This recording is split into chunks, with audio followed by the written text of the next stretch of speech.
Hello बच्चों, welcome to rocket study classes.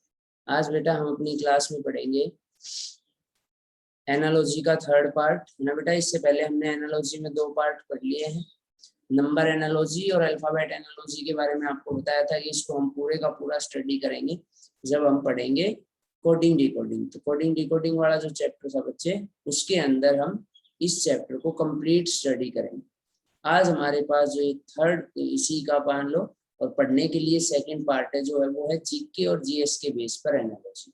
तो आप सभी को दिख रहा होगा अपने स्क्रीन पर कि जीके के बेस पर जब एनालॉजी आती है ना, जीके के बेस पे एनालॉजी आती है तो क्वेश्चन कैसे आते हैं आपके पास, वो बात आपको समझनी है। देखो ध्यान से, सबसे पहले अगर हम बात करें कि बेटा एनालॉजी का मीनिंग क्या होता है, सबसे पहले हमने आपको बताया था कि भाई एनालॉजी का क्या मीनिंग होता है ना। सभी बच्चों को पता है एनालॉजी, नंबर एनालॉजी वाले में करवाई थी बेटा आपको। एनालॉजी का क्या मीनिंग होता है, तो हमने पढ़ा था बेटा एनालॉजी जो होता है ना, एनालॉजी होता है उसमें एना और लॉजी दो वर्ड है। हमने पढ़ा था भाई एना का मतलब होता है रिलेशन और लॉजी का मतलब होता है स्टडी करना। पूरे का मतलब होता है रिलेशन की स्टडी करना, यानी कि आपको कोई एक टर्म देगा उसका रिलेशन दूसरी टर्म से होगा और वही रिलेशन आपको तीसरी टर्म का चौथी टर्म के साथ बताना है, उसी को बेटा हम एनालॉजी बोलते हैं। ठीक है, आई बात समझ में? तो कर लोगे ऐसा क्वेश्चन अगर आ गया तो बहुत आसान बात है, इसमें कुछ भी नहीं है नया। ठीक है बेटा, तो देखो अब एक बार देखते हैं इधर, ध्यान से देखो बेटा, 1 मिनट रुकना।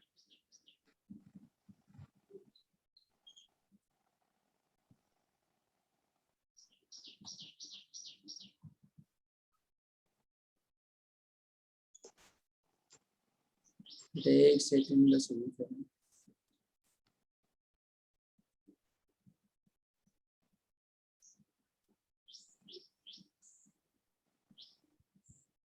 देखो ये देखो, ये था हमारे पास एनालॉजी का मीनिंग। अब हम समझते हैं पहले क्वेश्चन से कि कैसे क्वेश्चन दिया जाता है और क्या है। मतलब हमें कुल मिलाकर मुद्दा सिर्फ इतना है कि हमें ये बात समझनी है बेटा कि क्वेश्चन आएगा कैसे और आप उस क्वेश्चन को करोगे कैसे। इधर देखो ध्यान से, हमने कहा पहला लिखा है क्लॉक और सामने लिखा है बेटा टाइम। तो आपको देखना है क्लॉक का क्या रिलेशन टाइम के साथ है। तो आप कहोगे सर क्लॉक से हम टाइम को मेजर करते हैं, टाइम का पता लगाते हैं। आगे लिखा है मेरे बाबू थर्मामीटर और आपको पता है थर्मामीटर से हम टेम्परेचर मेजर करते हैं। तो पहले का आंसर आएगा ए। ठीक है, अब दूसरे पे आओ। अगला क्वेश्चन हमारे पास लिखा है ओशियन और सामने लिखा है बेटा वाटर। तो ओशियन जो होता है वो उसके अंदर क्या मिलेगा, वाटर। मतलब वाटर तो आप कहोगे सर टैंक में भी मिल सकता है, वाटर तो लेक में भी मिल सकता है, लेकिन ओशियन का वाटर से क्या रिलेशन? भाई जहाँ पे बहुत सारा ओशियन वाटर होगा इकट्ठा, जो बहुत बड़े वाटर बॉडी होगी, लार्ज वाटर बॉडी होगी, उसको हम ओशियन बोलते हैं। अब ग्लेशियर किसकी लार्ज बॉडी होती है? तो बेटा हम ग्लेशियर उसको बोलते हैं जहाँ पे बहुत ज्यादा बर्फ इकट्ठी है ना, मतलब एक लार्ज जो पार्ट है वो है। तो इसका मतलब इसका आंसर आ जाएगा बेटा आइस। ठीक है, तो हमें ध्यान रखना है जहाँ बर्फ बहुत ज्यादा होती है, आइस बहुत ज्यादा होती है, वहां पे हम मतलब इकट्ठी बर्फ कर लेना कि बहुत सारी बर्फ इकट्ठी होगी। जैसे पानी है, पानी तो टैंक में भी है, पानी रिवर में भी है ना, पानी अपने घर में भी रख रखा है, ग्लास में भी हो सकता है, बोतल में भी हो सकता है, लेकिन ओशियन का पानी से क्या रिलेशन? तो जहाँ पे भाई जो बहुत ज्यादा पानी इकट्ठा होता है हम उसको ओशियन बोलते हैं, या उल्टा हम कहें कि ओशियन में वाइड या बहुत ज्यादा पानी होता है, ऐसे ही ग्लेशियर हम उसको बोलते हैं जो बहुत बड़ी बर्फ होती है या बहुत बड़े बर्फ का जो भंडार होता है उस सारे को हम ग्लेशियर बोलते हैं। ठीक है बेटा, चलो अब देखो आप क्वेश्चन नंबर सेकंड तक क्लियर है। अब चलते हैं क्वेश्चन नंबर थर्ड, आ जाओ। अब आ जाओ क्वेश्चन नंबर थर्ड।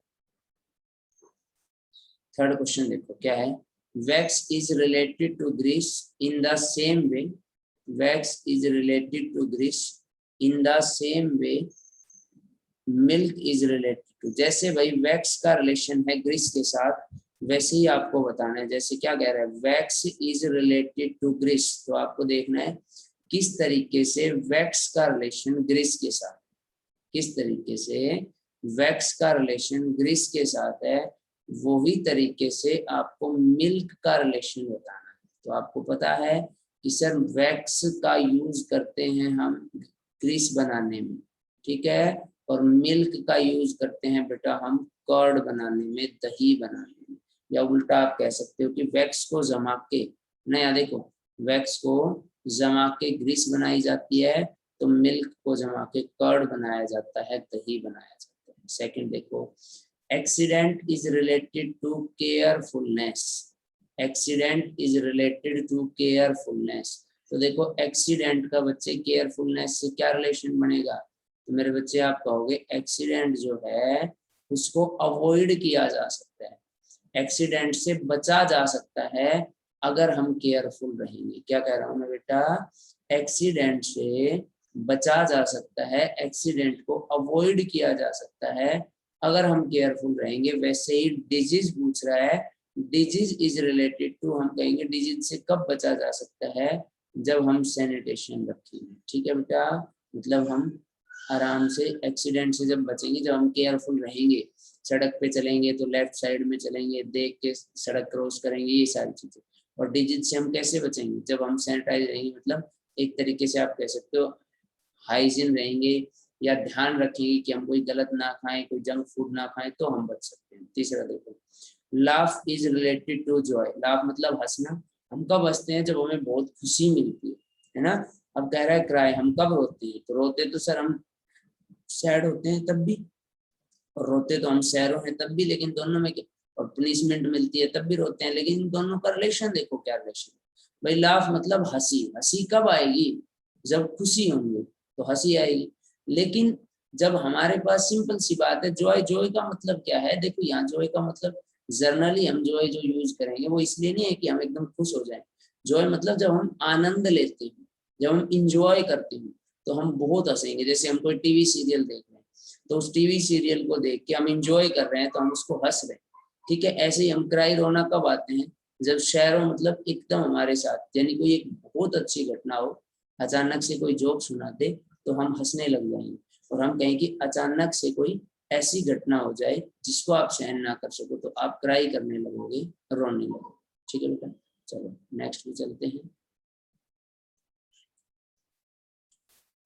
ठीक है बेटा, एक मिनट, चलो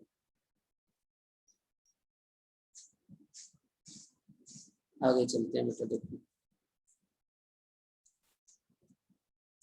आंसर हो गया ना, 6 क्वेश्चन कर रहे, ट्रैफिक रोड। नेक्स्ट आपको बताना है, देखो ध्यान से क्या दिया है, ट्रैफिक,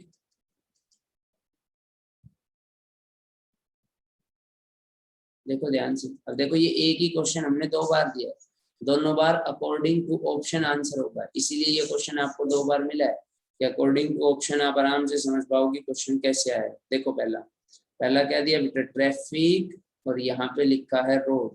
तो भाई ट्रैफिक जो होता है वो रोड पे चलता है। पहले तो मुझे ये देखो कि यहाँ ट्रैफिक का मतलब क्या है, ट्रैफिक का मतलब कार, बस, ट्रक, गाड़ी या किसी प्रॉपर व्हीकल से नहीं है। ट्रैफिक हम तब बोलते हैं बेटा जब वो पूरे का पूरा, जैसे हम कहते हैं ना आज ट्रैफिक जाम था, तो ट्रैफिक का मतलब हिंदी में कहते हैं यातायात।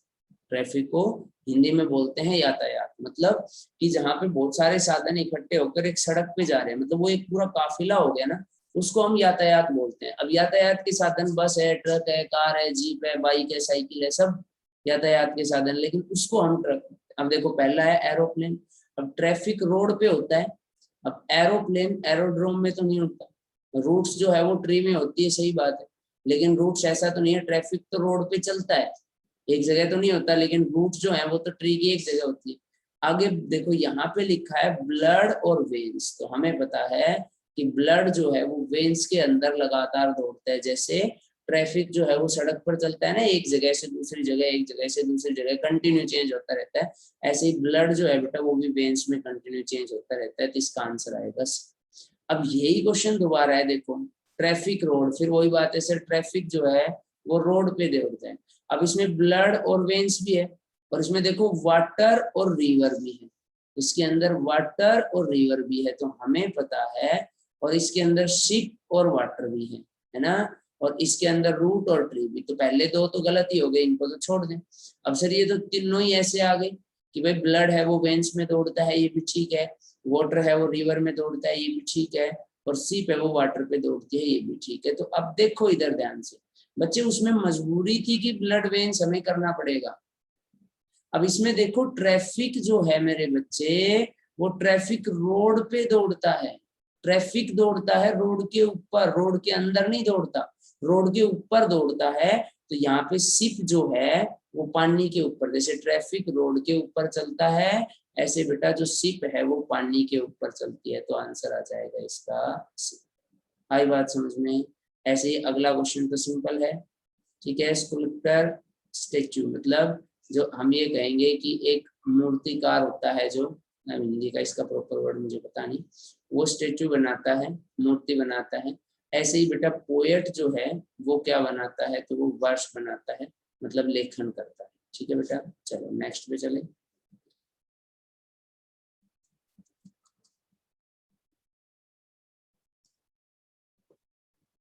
नेक्स्ट क्वेश्चन पे चले बेटा।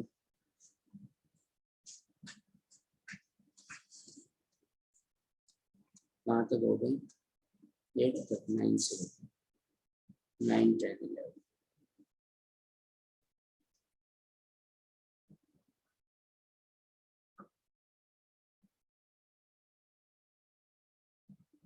देखो अब आ जाओ क्वेश्चन नंबर 9। 9 क्या दिया है? Engineer map.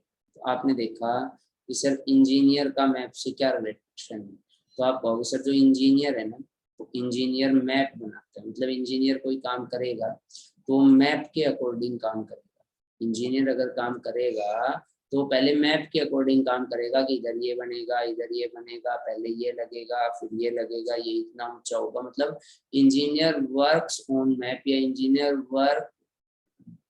Works is depend on map, कि इंजीनियर जो है वो काम करेगा बेटा मैप के अकॉर्डिंग। आगे है ब्रिक्स लेयर। तो ब्रिक्स लेयर जो है वो टेम्पलेट के अकॉर्डिंग काम करेगी, कि जैसा हमने टेम्पलेट्स बनाया है उसी के अकॉर्डिंग ब्रिक्स को हम लगाते चलेंगे, ईंटों को हम लगाते चलेंगे। अगला देखो, ये तो सबको ही पता है, पुश और पुल अपोजिट है, पुश और पुल अपोजिट है। तो यहाँ पे थ्रो मतलब फेंकना, और पिक मतलब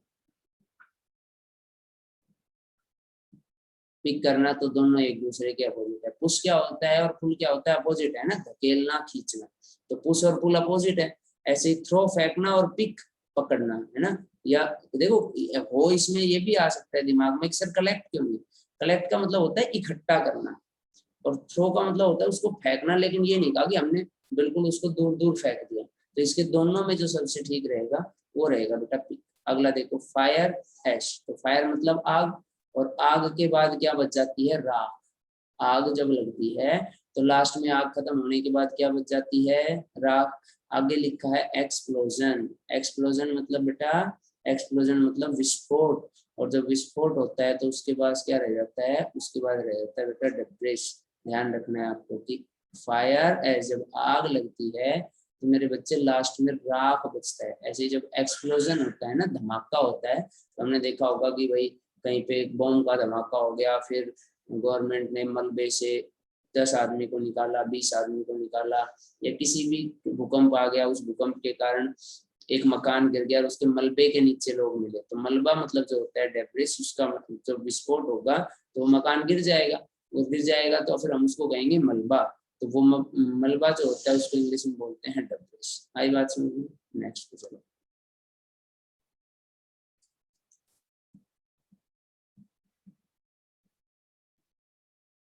चलो आगे देखो, क्वेश्चन नंबर 12।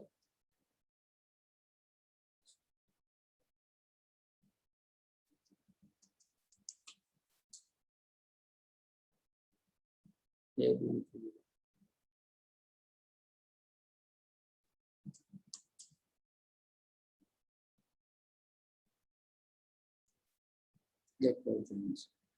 अब देखो पहला क्या लिखा है बेटा? हांगकांग। तो यहाँ क्या लिखा है? चाइना। तो हांगकांग का चाइना से क्या रिलेशन?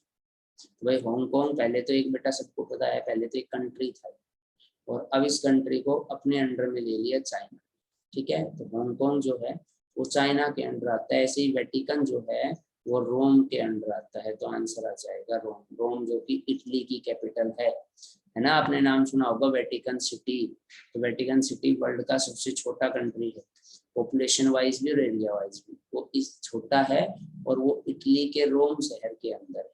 ठीक है, इटली का जो रोम शहर है उसके अंदर एक अलग से छोटा सा कंट्री है जिसको वर्ल्ड का सबसे छोटा कंट्री कहा जाता है। तो हांगकांग किसके अंडर है, तो हांगकांग है बेटा चाइना के अंडर है। ऐसे वेटिकन किसके है, तो वेटिकन आएगा रोम, और रोम किसकी कैपिटल है, तो रोम कैपिटल है इटली की। ठीक है, रोम कैपिटल है इटली को। इटली को क्या कहते हैं, इटली को कहते हैं इंडिया ऑफ यूरोप। क्या बोलते हैं, इंडिया ऑफ यूरोप। अगला देखो बेटा फ्रूट, और सामने लिखा है बनाना। तो फ्रूट जो है वो क्या है, फ्रूट फ्रूट तो हम कहेंगे सर फ्रूट के अंदर आता है बनाना। फ्रूट में से एक नाम बता दिया बनाना। ऐसे ही है मेमल्स। मेमल्स मतलब जिनको हम स्तनधारी कहते हैं। मेमल्स हम किनको बोलते हैं, जो स्तनधारी होते हैं, मतलब ऐसे जीव जो बच्चे अपने बच्चों को दूध पिलाते हैं। मेमल्स हम उनको बोलते हैं जो अपने बच्चों को दूध पिलाते हैं। तो इसमें से इसका आंसर आएगा काऊ। जैसे ह्यूमन है, हम लोग हैं, मेमल्स हैं। काऊ है, बुफेलो है, ये सब मेमल्स में आते हैं, तो ध्यान रखना है आपको। अगला देखो कोर्ट जस्टिस। कोर्ट जस्टिस, भाई हम कोर्ट में क्यों जाते हैं, जस्टिस के लिए, न्याय के लिए, ताकि हमें न्याय मिल सके। ऐसे ही हम स्कूल में क्यों जाते हैं, एजुकेशन के लिए। स्कूल में हम क्यों जाते हैं, एजुकेशन के लिए, पढ़ाई के लिए जाते हैं। स्कूल जाने का मेन पर्पज क्या है, कि भाई हमें एजुकेशन मिल सके, सर्टिफाइड एजुकेशन मिल सके। आप 10वीं 12वीं 5वीं 7वीं एक क्लास से क्यों पढ़ते हो, कोई 10th क्लास में है, कोई 3rd क्लास में है, कोई 7th क्लास में, मतलब आप एजुकेशन ले रहे हो, धीरे धीरे आप उसमें बढ़ते हो। चलो आगे देखें।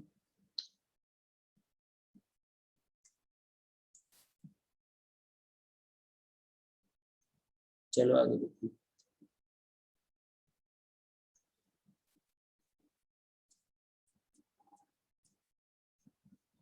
Question number 15।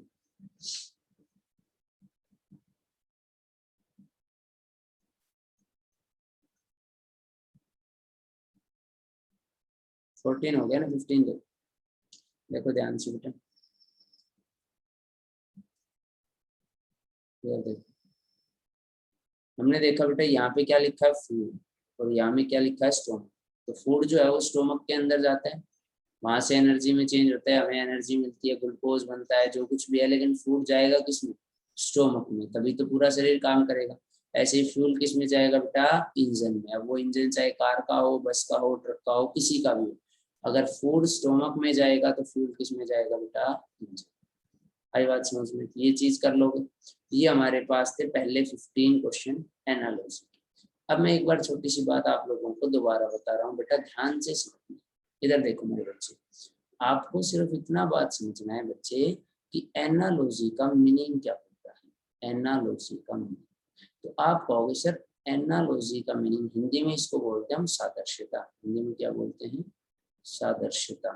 ठीक है, और एनालॉजी या सादृश्यता की बात करें तो एनालॉजी हम उसको बोलते हैं कि आपको कोई एक वर्ड दिया मिलेगा। जैसे हम बहुत आसान, ये तो चलो थोड़ा सा लेंगे, हम बहुत आसान लेते हैं। जैसे मैंने लिया हरियाणा और आगे मैंने लिखा चंडीगढ़। चंडीगढ़ तो आगे आपको दे दिया पंजाब, तो आपसे पूछा नेक्स्ट टर्म क्या है, तो आप कहोगे कि सर जो रिलेशन हरियाणा का पंजाब के साथ है, तो ये हरियाणा है और ये चंडीगढ़ है, तो हरियाणा का चंडीगढ़ से क्या रिलेशन। तो आप कहोगे सर पहले वाला नेम ऑफ स्टेट है और दूसरे वाला उसकी कैपिटल है। तो हरियाणा की कैपिटल है चंडीगढ़, यहाँ पे नेम ऑफ स्टेट में क्या लिखा है, पंजाब, तो पंजाब की कैपिटल भी वापस क्या आ जाएगी बेटा, चंडीगढ़। तो हम कहेंगे एनालॉजी का मीनिंग ये समझो कि सर एना का मतलब होता है रिलेशन, और लॉजी का मतलब होता है स्टडी करना। तो पूरे का मतलब हो गया रिलेशन की स्टडी करना।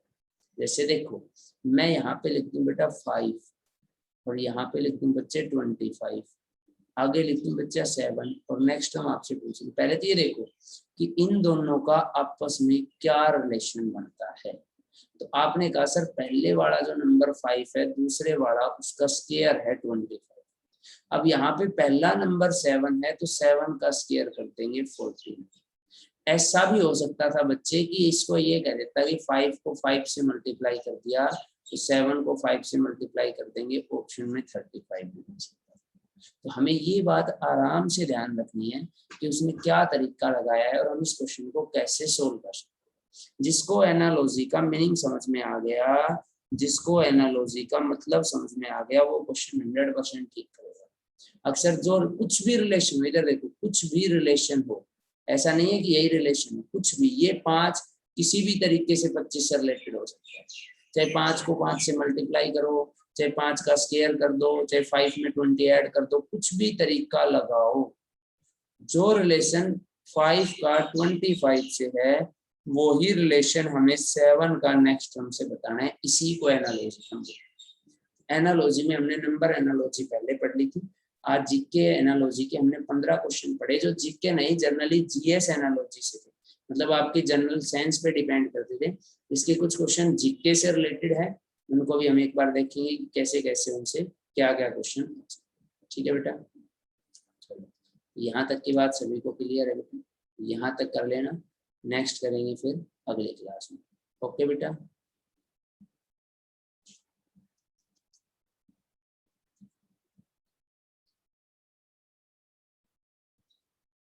चलो।